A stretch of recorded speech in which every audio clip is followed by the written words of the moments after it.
Hey, what's up, you guys? Welcome to another episode of Collectively Fearless with your host Matt. And today, I'm going to talk about the ins and outs of becoming a self-made entrepreneur. But first, I got to give a quick plug to my sponsor, Urban Boulevard. If you guys haven't checked them out yet, they're a clothing company with a lot of really cool designs for you. So if you go on their website right now and you see anything on there that you want to make a purchase for, make sure that you apply my promo code Matty25 to get 25% off your purchase. So guys, all of their information is on their website, all their designs stuff. Go check it out. I guarantee you're gonna like what you see. And if you do, again, apply my discount code because it might save you a few bucks. And plus, you'll get something really cool and perhaps something that will fit your personality really well and be super comfortable to wear, or to have. So anyway, guys, go check them out.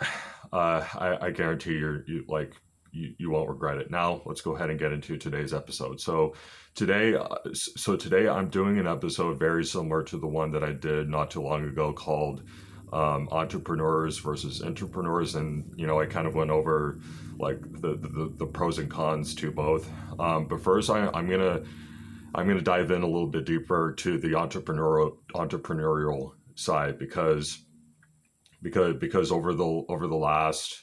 over the last 5, 6, 7 years, entrepreneurship has become more of like has become more popular. But I would say it's become more of a popular trend and not necessarily a popular like something that you can realistically live your life, and something that you could realistically sustain because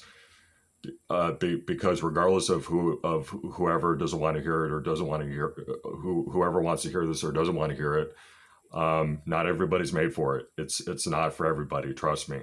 And I think Andy Frisella brought this up on a podcast he did, where he brought up the statistic that only about 7 to 8% of our population is really built for it, and the other 92% probably should work for somebody else. And I wholeheartedly agree with that. Although here's where I disagree with him. If you really don't think that you could work, I'm not saying that if you're an entrepreneur that you don't have to work with people, or that working with people might help your cause and help you improve, or that you're not necessarily working for somebody else, because even if you are a self-made entrepreneur, which I don't really claim to be. I haven't earned that title yet, but I think I'm on my way to getting there, and I might be getting closer than I might be getting closer, more likely than not. But anywho, at any rate, some people like myself just weren't built. The vast majority of people weren't built for the entrepreneurial lifestyle. But I would say for the some that do, it goes the other way around, right? It flips. I happen to be one of those people that just wasn't made to sit in an office all day and to be bossed around by somebody else, or to have somebody looking down over my shoulder, breathing down my neck. I've never liked that. I've always, I've talked about this before. I would consider myself a rebel without a cause. I've always been stubborn as fuck, and in some ways it's been a helpful advantage to me, and in some ways it's completely fucked me over, because there's a good stubborn and there's a bad stubborn. The bad stubborn is usually where you're so stubborn to the point where you just, like, nobody can work with you, and not only can nobody work with you, but nobody wants to work with you, because any kind of ideas or any kind of ways that they think could potentially help you, any constructive criticism that they might have for you, you just automatically, like, just blow it off, because your way is the best way, and your way is the only way. That's the negative. That's the bad stubborn, right? But the good stubborn is staying true to yourself, and staying on the path no matter what. and having the zero options mentality, like Andy Frisella talks a lot about on his podcast. But not everybody's built for that, and I completely understand that. And so here's a couple things. And again, I wouldn't consider myself a self-made entrepreneur yet, but I'm getting there. But I would say there's a couple things that you have to keep in mind if you decide that that's the journey that you want to embark on. And the first thing is that, number one, you're working for yourself. I mean, that's obvious, right? You only really answer to yourself. Guys, I haven't had a W-2 job since I was 27, 28 years old. I haven't had a quote unquote real job in 3 years. And like honestly, like at times it has been a real struggle. At times there has been a little bit more of a risk than reward, but that's also because I haven't really been staying on top of shit like I should have, and that's my own fault. And that's the other thing you have to realize too, if this is something that you're at least considering, working for yourself, being your own boss, owning your own business, all that stuff, is that not only are you your own boss and you create your own schedule, but every single aspect, everything that you do in life is completely on you. You really have to rely on your personal responsibility for this. You really have to hold yourself. You really need to hold your feet to the fire on this one, because there's nobody really checking in on you. I mean, at certain points you do have to work with people. People are going to have to help you along the way, and I understand that too. That's honestly why I'm probably not where I want to be right this moment, because I haven't really sought out help, and but that's also because I haven't really, I don't think I've found people that had that X factor that I'm looking for.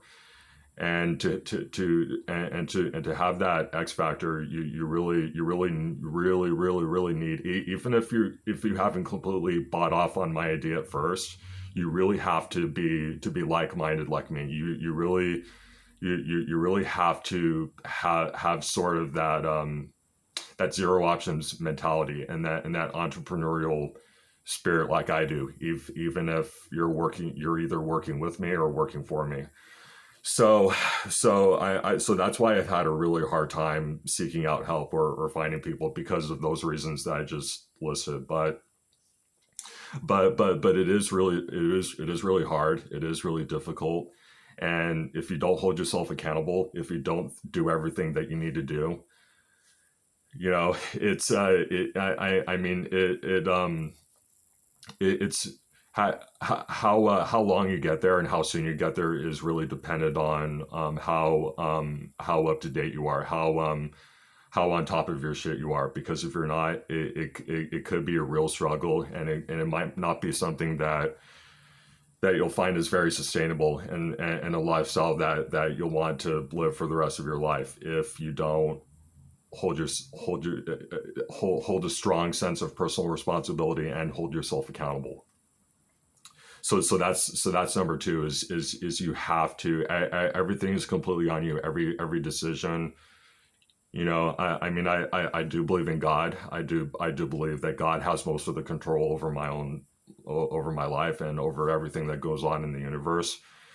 But he does talk about free will a lot, and free will is definitely something that you'll definitely want to really heavily consider, if you want to embark on the entrepreneur journey. So those are just a couple things that you guys really need to keep in mind, because I mean, like I talked about in the other episode that I did, where I went over the pros and cons of an entrepreneur and an entrepreneur, right? And it doesn't matter what you decide to do with your life. There's always a trade-off. There's always something that you're going to have to give up for something else. I mean, that's just how life works. And part of becoming an entrepreneur is you might sacrifice. You might lose 10 years of your life. I'm not even kidding. I've been in this now probably for about 7 years. And the reason why it's taking me as long as it has is because I haven't really been holding myself accountable to the degree that I've needed to, and that's completely my fault. And that's why I'm still in the position that I am right now. That's why I'm still struggling as an entrepreneur. Had I been a little bit more adamant about the things that I need to get done, like, how to really get this going, how to really start this movement, like website, promoting, advertising, growing your following, all that stuff. I probably be in a much better position than I am right now. And look, I'm not saying that to be like, to go, oh, woe is me, my life sucks, like I'm, it is what it is. The reason why I'm here right now in this very moment is a direct result of all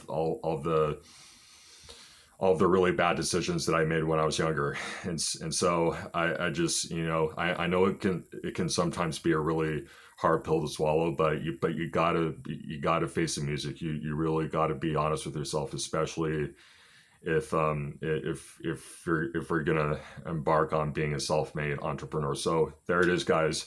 That's my episode. This is another episode that I've done mostly.